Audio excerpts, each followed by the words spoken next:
dağlardan gelen benim, Balkanlardan, Kafkaslardan, Urumçi'den esen yelim. Kırgız, Kazak, Uygur benim, Kırım, Tatar, Özbek benim, Türkmen, Nogay, Karapapa, Azerbaycan, Sevdam benim.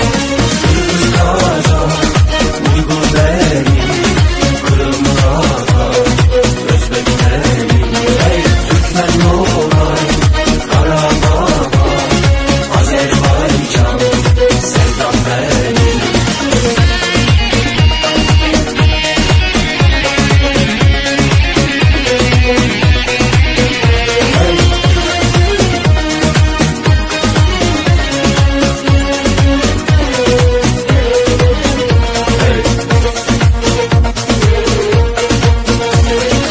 Hem Dirina hem Mostar'da tarihimden miras benim. Makedonya, Rumeli'de, Kıbrıs'ta bir sancak benim.